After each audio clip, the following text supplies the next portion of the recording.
Madame, Monsieur, bonsoir. Relayer une information sourcée, baser ses idées sur des faits réels, apporter les outils nécessaires aux lecteurs, auditeurs ou téléspectateurs pour qu'ils puissent se faire un avis et mieux appréhender une actualité dans un espace public qui regorge d'opinions divergentes, décrypter ce qu'on ne dit pas et le vulgariser afin de le rendre accessible, ce sont là les principales missions d'un journaliste. Et en cette journée mondiale de la presse, on se retrouve heurté à cette notion indissociable du métier, la liberté. Quand la liberté est orientée, guidée, dictée, matérialisée et utilisée à des fins géopolitiques, que reste-t-il de cette liberté? Est-elle utilisée à bon escient? C'est le sujet de cette édition spéciale, un sujet donc que nous aborderons avec des experts du domaine. Nous accueillons sur le plateau Monsieur Mohamed Lakhdar Maougal. Bonsoir, vous êtes professeur et penseur. Bonsoir et merci de me recevoir. Merci à vous d'avoir répondu présent. Et Gamal Abina nous rejoint via Skype. Il est journaliste algérien. Bonsoir Gamal. Bonsoir et merci encore pour l'invitation. Merci à vous, messieurs, d'avoir répondu présent. Donc, que reste-t-il de la liberté de la presse ? Une question qu'on va décortiquer ensemble, mais avant de commencer le débat, je vous invite à regarder ce sujet signé Imen Merad. Nous célébrons ce mardi 3 mai la journée mondiale de la liberté de la presse, une journée lourde de sens. Chaque année, cette date qui a été décrétée par les Nations Unies en 1993, Journée mondiale de la liberté de la presse, est une date commémorative qui sert à rappeler au gouvernement le devoir d'honorer leurs engagements respectifs en faveur de la liberté des médias. Comment définir cette liberté d'expression? Peut-on qualifier de nos jours la presse d'indépendante? Quelles sont les lignes rouges à ne pas franchir? Peut-on réellement tout dire? En effet, au vu des derniers rebondissements qui secouent le monde, la presse est-elle devenue un instrument entre les mains de ceux qui font et défont l'actualité? La presse s'est-elle substituée en relais des décisions politiques? Lors des couvertures des crises, des guerres ou des conflits, la presse de par le monde semble se positionner d'emblée, jouant ainsi le rôle de viseur avec une instinctive prise de position. À titre d'exemple, le conflit du Tigré en Éthiopie, l'ensemble des médias internationaux, précisément les grandes firmes médiatiques, s'étaient positionnés au Tigré ainsi que dans les régions limitrophes, véhiculant de ce fait l'image d'un peuple opprimé, rongé par la famine et d'une crise humanitaire soutenue. Il faut croire que le choix de la terminologie et des discours joue également énormément sur l'aspect émotionnel. Lorsqu'on parle de frappes américaines, de frappes sur Gaza, les mots sont scrupuleusement et minutieusement choisis, pointant du doigt les appartenances politiques à l'instar de djihadistes, membres du Hamas ou encore assaillants et des fois même terroristes. Alors que s'agissant de l'Ukraine, les images se braquent essentiellement sur des visages d'enfants et des femmes en pleurs. Aussi, depuis le début de la contestation en Syrie, le mot régime est récurrent, utilisé dans le sens explicitement péjoratif, justifiant de surcroît une flagrante prise de position. L'image présentée est donc elle-même considérée comme une prise de position médiatique. La vulgarisation du discours partiel s'intensifie, le conflit russo-ukrainien en est le parfait exemple. Le président russe Vladimir Poutine est constamment présenté comme fou ou même parano, tantôt malade, tantôt despote, se mettant toujours du côté des dictatures, en l'occurrence son soutien à la Syrie. Pourquoi couvrir uniquement dans les pays qui subissent les dites attaques?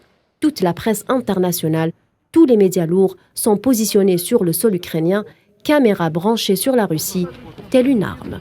Face à cette impartialité et manque flagrant d'objectivité, la liberté d'expression est devenue une phrase creuse, dont se targuent les médias occidentaux en reprochant au reste des médias de ne pas être à la hauteur, alors qu'eux-mêmes ont écarté ce concept de leur travail, et ce, depuis bien longtemps. En atteste de cela la situation actuelle que vit notre monde moderne, noyé dans le double standard quant au traitement des dossiers brûlants tels que la Palestine, l'Ukraine ou encore le Yémen. Il est important de souligner que dans l'univers des médias, les politiques sont très peu préoccupés par la justesse des causes qui ne le sont par l'objectif à atteindre, en diabolisant l'ennemi à abattre. On peut en déduire que les personnes à forte influence détiennent l'information, à partir du moment où tout peut être distillé. Les paramètres des informations sont orientés, donc aujourd'hui on ne parle plus d'informations, mais surtout de cibles à atteindre. Murdoch Robert, El Walid Bentalal ou encore Vincent Bolloré, des hommes qui détiennent le pouvoir mais également l'argent, le nerf de la guerre. Leur pouvoir d'influence leur permet de véhiculer des images et des messages précis, mais aussi d'instaurer un pouvoir de l'image orienté. Quelle place laisse-t-on à la liberté d'expression? Le journalisme quatrième pouvoir, est-ce toujours vrai? Aujourd'hui, Julian Assange a complètement été livré par les autorités britanniques. Déporté aux États-Unis, il risque de finir ses jours dans un pénitencier pour avoir révélé au grand jour des horreurs commises par l'armée états-unienne et qu'on tentait absolument d'occulter. L'Occident, donneur de leçons en matière de liberté d'expression, a une nouvelle fois échoué à en apporter les preuves. Mentez, mentez jusqu'à ce qu'on vous croie et jusqu'à ce que vous-même croyiez à votre mensonge. Une phrase qui résume la philosophie même du travail médiatique contemporain. Premier ou quatrième pouvoir ou encore contre-pouvoir, le journalisme est remis en question en ce début du XXIe siècle. Monsieur Maougal, est-ce qu'il faut s'inquiéter sur la perte de rôle du journalisme en tant que quatrième pouvoir aujourd'hui? C'est une question lourde et combien compliquée. Je pense que le problème devrait plutôt partir sur un point définitionnel, oui, que l'information est un produit dans un marché. Il faut insister sur cette institution du marché. Et dans ce marché, il y a un vendeur. oui, Vendeur d'informations, et c'est ce qu'on appelle un journaliste, celui qui s'occupe de récolter les faits et les événements au jour le jour, c'est ce qui a donné le nom journalisme. Donc à partir de ce moment-là, se pose une question centrale qui a été soulevée par la présentation, c'est de savoir que doit dire, que doit faire un journaliste. Est-ce qu'il est tenu à un certain devoir de vérité? Est-ce qu'il est tenu par des obligations déontologiques et morales de respect de la liberté, parce que c'est un point crucial et qui est à la base de ce métier, oui, et quelles sont les conditions d'exercice de son métier? Voilà, grosso modo, un premier tiroir qu'on pourrait ouvrir. oui. Pour l'information, il faudrait savoir que quand on parle d'information, immédiatement, dans le monde que nous vivons, vient le pendant. Information, désinformation. La désinformation est une information. Est une information à contrario, ou une information qui contredit la vérité. Donc nous sommes bien au cœur du problème. Qu'est-ce que l'information? L'information, c'est une lecture du réel. Celui qui lit le réel, c'est celui-là qui va faire en sorte de prendre la responsabilité de communiquer cette information au lecteur. Donc le marché est posé, il y a un produit qui est l'information ou la désinformation, il y a un vendeur qui est le journaliste et il y a un consommateur qui est le récepteur. Donc à partir de ce moment-là, on va se dire comment fonctionne ce marché, Oui. Comment il se régule, quelles sont les règles qui s'imposent à la constitution et au développement et à la mécanique de ce marché. Complètement. Donc, le journaliste part à la recherche d'informations. Pour partir à la recherche de l'information, il est obligé d'être attentif au réel. C'est ça. Ce qui se passe dans le monde, ce qui se passe autour de lui. Il doit cibler, selon sa spécialité, s'il est spécialisé, selon sa spécialité, il doit cibler tout fait ou tout événement de la réalité sociale, qu'elle soit nationale, régionale ou internationale, et la décrypter, la rendre Accessible. consommable, accessible, compréhensible, et donc la rendre en produit de marché. Donc à partir de ce moment, on voit que si on est d'accord sur un point de départ qui est fondamental, en tout cas aux yeux d'un certain nombre de théoriciens, notamment les théoriciens de la philosophie du langage, oui, le rapport entre la réalité et le langage c'est ce qui transforme la réalité en information, en événement, doit être essentiellement basé sur un certain nombre de critères. Le premier critère, c'est la réalité, la vérité de la réalité. C'est normalement ça qui fonde la mission véritable du journalisme. Dire vrai, dire ce qui existe. Oui. Le travail du journalisme à ce moment-là, c'est outillé de sa formation, outillé de son expérience, parce qu'elle joue beaucoup, il va partir à la recherche. Il se trouve que l'information, elle est disponible. Le reste à savoir comment il va l'appréhender. C'est ça. Il y a le journaliste qui appréhende une information à partir des moyens de communication qui existent, ou à partir d'une enquête qu'il fait sur un terrain, Oui. à partir d'un compte-rendu de conférence, d'un compte-rendu d'une réunion, Des matériaux quelque chose, qu'il peut récolter. ou Oui. aussi un autre aspect qui est de plus en plus important et qui est de grande actualité, c'est le reportage. C'est ça. Le reportage, notamment les reporters de guerre, comme on en voit maintenant qui envahissent les écrans. Là, nous avons une sorte d'information à chaud. C'est ça. Et justement, le reportage de guerre, on va en parler un peu plus en détail dans la deuxième partie de cette émission. Merci, Monsieur Maougal, déjà d'avoir posé ces fondamentaux de ce métier de journaliste, ces bases qui font le métier de journalisme. Et vous l'avez très bien dit, on parle d'une lecture du réel. Cette lecture du réel qui fait face à la multiplication des réseaux d'information et de communication, mais surtout la présence et le rôle accru des réseaux sociaux, même si souvent l'information à ce niveau n'est pas vérifiée, viennent justement mettre à mal le travail des journalistes. Gamal Abina, est-ce qu'on pourrait se passer du métier qui est quelque part menacé ? Non, on ne peut pas se passer du métier de journaliste, mais maintenant il faut savoir ce que veut dire journaliste, effectivement, c'est bien de le rappeler. Le principe d'un journaliste au départ, c'est de faire de l'investigation. Donc on a encore ça en France, il reste un journal d'investigation que je vais nommer immédiatement, qui s'appelle Mediapart, avec un directeur qui était l'ancien directeur de Le Monde, donc Edwy Plenel, et surtout avec un journaliste d'investigation extraordinaire qui s'appelle Patrice Arfi, qui a fait un travail d'investigation sur les questions des financements de la campagne de Sarkozy, par exemple, et j'en passe. Il y a beaucoup de choses comme celle-là qui ont été mises à jour par un journal indépendant. La question de l'information aujourd'hui, c'est de dire qu'est-ce que vaut l'information après qu'on ait signé en 71 la charte de Munich, la charte déontologique, où les journalistes européens s'étaient mis d'accord pour dire qu'il doit y avoir dans la transmission de l'information une certaine déontologie, que ce soit en terrain de paix. Et là, encore une fois, on se rend bien compte qu'il est difficile de faire son métier normalement, puisqu'il y a des pressions politiques et des pressions d'hommes d'affaires, ou en terrain de guerre. Alors aujourd'hui, l'information, elle était, c'est pas d'hier, c'est vieux cette problématique de l'information et des journaux d'information. Elle a été confisquée par des oligarques européens. On a parlé de Bolloré, vous l'avez dit dans notre reportage. Oui. On parle de Murdoch, dont les positions néoconservatrices sont même pas à démontrer par rapport à la guerre d'Irak en 91. Il quitte CNN quand même, c'est pas rien, c'était un énorme média international. Oui. On parle de tout un tas d'hommes d'affaires qui sont, on voit même sur la question par exemple de l'Ukraine qui est classée 106e dans le classement RSF de l'information. Oui. Les Russes sont classés 155e, si vous donnez une idée un petit peu du positionnement. Eh bien on se rend compte que même en Ukraine, l'information est instrumentalisée, on le voit bien, on est en période de guerre, donc ce n'est plus de l'information, de la propagande. Et il se trouve que les Européens, en règle générale, sauf pour les pays du Nord qui ont un vrai rapport à la démocratie et à l'information qui est sain. En règle générale, l'Europe fait défaut aussi en matière d'information. Les Français sont classés 26e position. Les États-Unis, on n'en parle même pas, 42e position. Donc la question de l'information se pose en termes financiers. Aujourd'hui, on assiste à ce qu'on appelle de l'information spectacle, l'info-spectacle.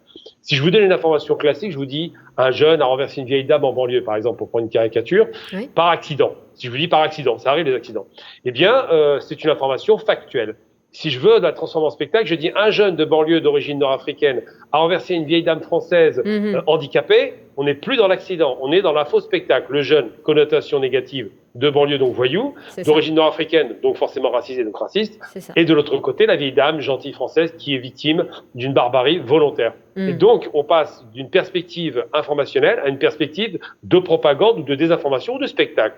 L'information est, je ne vous cacherai pas, en règle générale, quand il n'y a pas de guerre, plutôt morne et triste. Il n'y a pas grand-chose à dire. Quand vous donnez des faits tels qu'ils se présentent réellement, eh bien, ça passe à la trappe. Par contre, dans les chaînes privées, c'est ce qui fait que la France, par exemple, pour ne parler que d'elle, est vraiment, il y a une vraie dynamique de l'information spectacle. Les chaînes privées je vais les nommer BFM, CNews et autres, Oui. font l'info-spectacle, ont besoin de faire du sensationnel. C'est ça qui se pose aujourd'hui. Oui. On va même prendre des présentateurs d'émissions de football pour en faire des journalistes. Et donc là, on s'interroge pourquoi l'information devient sensationnelle et que les chaînes nationales publiques qui, hors de la guerre en Ukraine, en règle générale, donnent une information plus ou moins objective, malgré tout. Eh bien, pourquoi ces chaînes marchent moins bien? Parce que le spectacle, ça plaît, ça, c'est vendeur. CNN a été le premier à faire du spectacle avec la guerre d'Irak, a été rejoint très rapidement par Al Jazeera qui a fait, entre guillemets, du spectacle avec le conflit avec le Sud-Liban ou la Palestine. Oui. Donc, c'est l'information qui est devenue spectacle, et plus c'est spectaculaire, moins c'est informationnel. Parce qu'on ne mobilise pas les esprits, mais les cœurs, on mobilise l'émotion. On va chercher dans le cortex cérébral le plus basique, on va appeler ça vraiment le fond basique de l'esprit du cerveau. On va chercher dans le cerveau reptilien, on va chercher dans la réaction basique, on ne cherchera pas à informer. Et donc, c'est vrai que pour faire de l'argent, il faut que l'information soit spectaculaire, sensationnelle. Et aujourd'hui, ce qu'il faut interroger, c'est d'abord l'information en démocratie. Et là, ça devient intéressant si on fait un peu d'histoire. Vous connaissez sans doute Joseph Goebbels, le ministre de la propagande, qui avait compris, parce qu'il était docteur, c'était un véritable intellectuel, qui a compris très tôt la puissance de posséder un journal d'information. Il a donc à l'époque, dès qu'ils sont arrivés au pouvoir, quasiment les nazis, même un peu avant, acheté un journal qui s'appelle le Völkische Beobachter.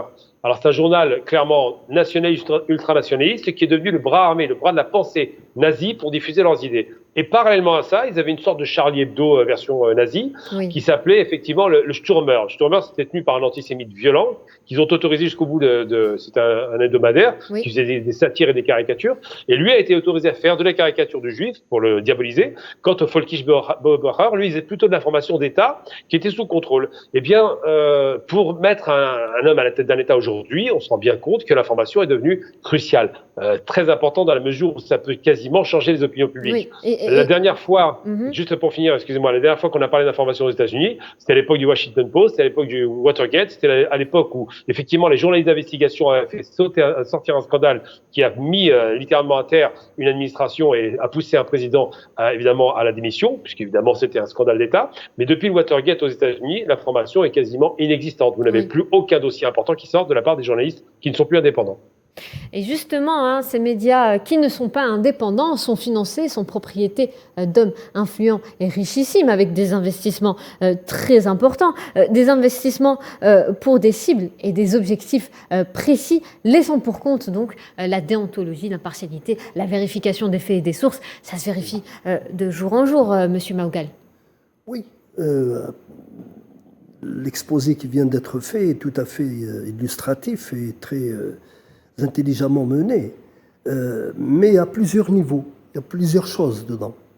Il y a d'abord un certain nombre de choses à souligner que le journalisme qui est né pratiquement, on peut dire à la fin du XVIIIe siècle en Europe, dans des petits milieux d'affaires qui ont commencé à développer l'industrie du livre et l'industrie des quotidiens, des journaux. Et les journaux servaient à l'époque à accompagner les voyageurs dans les trajets longs du train du PLM, de Paris-Lyon-Marseille. Oui. Donc, je parle du cas français que je connais un peu mieux, mais évidemment, les exemples peuvent être multiples et infinis. Oui. Petit à petit, le journalisme a commencé à attiser et à susciter et à exciter la curiosité. C'est par le fait de la curiosité. Et cette curiosité du point de départ était une curiosité de chercher à comprendre, chercher à connaître, une finalité de savoir. Et cette finalité de savoir, c'est ce qui a permis d'abord à désenclaver les régions, à désenclaver y compris les familles qui pouvaient apprendre ce qui s'était passé dans le département d'à côté, dans une autre région, etc. Cette source d'information qui sort pratiquement de la pratique romancière, qui sort de la pratique journalistique. On se souvient qu'un des plus grands journalistes, c'était un très grand écrivain, c'est Émile Zola. Et donc, cette extraction du journalisme petit à petit de l'écriture romanesque a été d'abord déclenchée par le souci et la volonté d'apprendre et de savoir et de connaître. Oui. Quand c'est devenu important, comment ça va devenir important? Ça devient important par l'augmentation de la quantité consommable, qui booste la production des journaux. Ensuite, Quand les productions de journaux montent, Oui. les capitaines de l'industrie journalistique se rendent compte que c'est un territoire d'investissement. Oui. Et c'est là où ils commencent à mettre la main dessus. Pendant longtemps, le journalisme a été essentiellement la part du lion du secteur privé. Pendant très longtemps. Les États ne se sont pas beaucoup intéressés à ça. Ça va venir à partir du moment où les médias lourds vont apparaître, comme la radio, la télévision. À ce moment-là, la radio et la télévision ne pouvaient être au point de départ que des propriétés d'État. C'est ça. Et ça a créé un journaliste à ce moment-là d'un type particulier. C'est un journaliste qui a l'État pour rédacteur en chef. Voilà. Et finalement, on va s'intéresser à ces médias indépendants. Gamal Abina, vous les aviez mentionnés tout à l'heure, qui sont, je dirais, comme un dommage collatéral face à ces hommes et femmes puissantes. Est-ce qu'on peut dire que ces médias qui n'ont pas une ribambelle d'actionnaires sur leur dos, eux, ont gardé les fondements du métier de journalisme ? Alors, les médias indépendants, maintenant, ils sont plutôt dématérialisés. Les journaux ne rapportent plus d'argent, ça coûte cher. Oui. Le pari d'Edwy Plenel, lorsqu'il a lancé Mediapart, c'est de dire que ce serait l'information dont le journal ne serait acheté, évidemment, que par ses lecteurs. Ce qui est un slogan assez fin de sa part, d'ailleurs, je trouve c'est très intelligent comme formule, pour expliquer qu'ils ne sont achetés par personne et encore moins par les annonceurs, donc par les hommes d'affaires. La question de l'indépendance de l'information se pose en termes cruciaux dans la mesure où, par exemple, si on prend l'exemple de l'Algérie, puisque c'est intéressant de parler d'Algérie sur l'histoire, lorsqu'il y a la guerre d'Algérie, les Français, dans les journaux français, ne parlaient pas d'autre chose que d'événements d'Algérie. Évidemment, la caricature, c'est qu'on est les terroristes des uns et donc les résistants des autres. Oui. Du côté français, terroristes, du côté algérien, résistants, ça va de soi. Et donc, la question de l'information indépendante se pose en termes cruciaux parce qu'il y a deux aspects à aborder. Le premier aspect, c'est l'aspect financier, effectivement. Ça coûte cher un journal.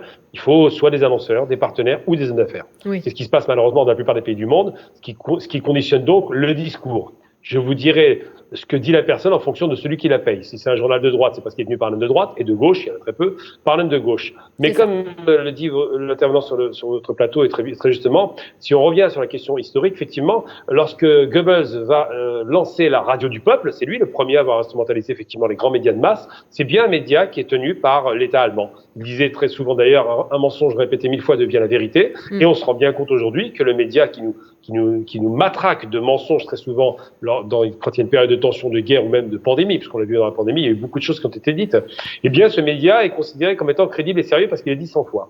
Mais en vérité, la question de l'indépendance et de la déontologie journalistique, cette fameuse charte de Munich, ne peut plus être respectée parce que c'est une question financière d'influence politique. Le politique étant mêlé au financier, bien évidemment, on ne peut pas avoir une information objective. Et la problématique qui se pose aujourd'hui, maintenant, de façon accrue, c'est de voir, par exemple, on est très loin du Washington Post, du New York Times, ces grands journaux qui avaient vraiment pignon sur rue. Aujourd'hui, ce sont des journaux qui sont totalement maintenus par les hommes d'affaires, qui ont un discours limite néoconservateur et qui sont totalement décrédibilisés. Oui. L'information alternative, c'est l'Internet, effectivement, c'est les réseaux sociaux, pas tous sérieux, et c'est surtout, on vient de le voir hier avec le rachat de Twitter, c'est de l'information instantanée. Elon Musk a considéré qu'il fallait libérer, un homme d'affaires encore une fois, libérer l'information aux États-Unis. Lui n'est pas américain, il est sud-africain. Il arrive aux États-Unis, il fait fortune et considère qu'il faut libérer Twitter parce qu'effectivement, Trump, pour lequel j'ai pas de sympathie particulière, a été censuré d'un média massif d'information. On va s'intéresser à ce mot médiaclatura qui était utilisé pour dénoncer ceux qui utilisent les médias, je fais référence aux dirigeants peut-être, ou même aux journalistes directement, pour manipuler l'opinion ou pour téléguider les pouvoirs établis. Avec ce qui se passe aujourd'hui en Ukraine ou d'autres conflits dans le monde, est-ce qu'on peut dire que le médiaclatura n'est plus un phénomène isolé aujourd'hui, Monsieur Maougal ? Non, c'est un phénomène en fait qui est ancien parce que à partir du moment où la politique, des mouvements politiques se sont investis dans le journalisme parce qu'ils avaient compris que c'est un moyen, une sorte de tremplin pour développer leurs idées. Il faut se rappeler que le mouvement national algérien a produit une quantité astronomique de journaux et de revues, qui n'ont pas malheureusement eu longue vie parce que la répression coloniale était là. Mais toujours est-il que la lutte politique, le projet d'indépendance, le projet d'autonomisation et surtout l'élargissement de ce projet à tout le continent africain, parce qu'il faut savoir qu'à partir de la Première Guerre mondiale, il y a un mouvement qui se développe, qui gagne pratiquement l'Asie et l'Afrique, qui est un mouvement contre ce système colonial, et à l'époque il était colonial, il n'était pas encore néocolonial, mais qui était essentiellement occidental. Donc il y avait comme une sorte de dualité dans le monde. Oui. Il y a le monde qui possède les moyens d'information, soit par les États, soit par les capitaines de l'industrie journalistique, soit de l'autre côté, toutes les initiatives de libération, les initiatives d'autonomisation, les initiatives qui portaient les projets indépendantistes. Il y a eu une sorte de confrontation inégale, bien entendu, comme tous les échanges, et une sorte de confrontation inégale entre ce capital qui émet, qui produit, qui diffuse à grande échelle et de manière intensive, et cette multitude, cette myriade d'expériences, des mouvements indépendantistes qui ont un but, en fait, c'est de montrer que le système qui s'est mis en place depuis 2 siècles, 18e, 19e siècle, n'est plus un système viable.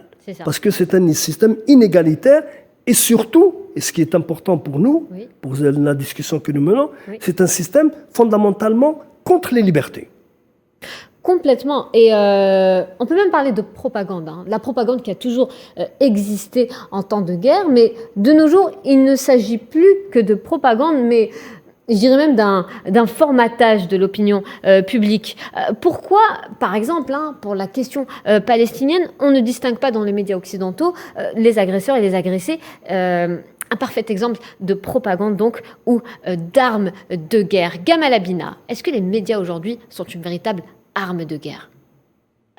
Tout à fait. Je vous donne un exemple très concret, par exemple. C'est un exemple dramatique. La guerre de 91 en Irak, où les médias américains, puisqu'ils étaient les seuls à être sur place, donc de la propagande, bien sûr. Quand on fait la guerre dans un pays et qu'on envoie ses propres journalistes, on n'envoie pas des informateurs, on n'envoie pas des journalistes, on envoie des propagandistes. Donc CNN était sur place. Il y a une fameuse route qui est restée célèbre, qui est un véritable crime contre l'humanité, on peut utiliser ce terme-là, une colonne entière de véhicules civils, non pas militaires. La propagande américaine n'a filmé que quelques chars d'assaut qui étaient très peu nombreux, mais l'essentiel des véhicules qui fuyaient Kuwait City étaient civils. Ils cherchaient à rejoindre l'Irak, ils ont été assassinés, on parle bien d'assassinat, brûlés avec des bombes incendiaires, tués avec des bombes qu'on appelait à l'époque à effet de souffle, et donc qui faisaient exploser les poumons. C'est ça qu'on aurait dû voir, qu'on a vu très longtemps après la guerre, et qui a été un crime de guerre perpétré par les États-Unis, qui voulaient en finir très rapidement avec Saddam Hussein et l'Irak. Et donc cette propagande médiatique de guerre, on l'observe en Palestine, c'est pareil.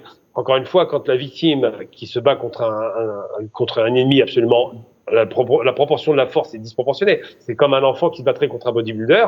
Eh bien, les Palestiniens n'ont aucun moyen, sont totalement isolés, sont quasiment sont assiégés. C'est quand même une tradition très ancienne, le siège des châteaux, mais on ne pensait pas qu'on pouvait assiéger un peuple en entier. Ils le font. Et on a toujours l'impression que la victime, c'est l'Israélien, parce qu'il y aura un mort de son côté. Dès qu'il y a un mort israélien, c'est toute l'humanité qui s'effondre. Dès qu'on tue 100 enfants, là, actuellement à ce jour, 79 enfants palestiniens tués depuis un an. Là, c'est acceptable, ça reste qu'un bougnoul. Et pour en finir avec cette histoire de propagande, puisqu'on va parler de la propagande, on n'utilise plus le terme de propagande parce qu'il y a eu le ministère de la propagande de Goebbels qui a donné une association au terme de propagande et au nazisme. Donc on a du mal à parler de propagande et c'est bien de ça dont il s'agit. En France, par exemple, il s'est passé récemment, et vous le savez, puisque j'ai travaillé un petit peu à temps pour cette chaîne de télévision RT France, Russia Today France, donc pour être précis, eh bien cette France a été censurée par la ministre européenne, Madame von der Leyen, donc une ministre allemande en plus, vous imaginez un peu la force de la symbolique. Elle a censuré RT France au motif que cette chaîne, ce qui n'est pas vrai, mais bon, allons dans son logique, produirait une propagande pro-russe.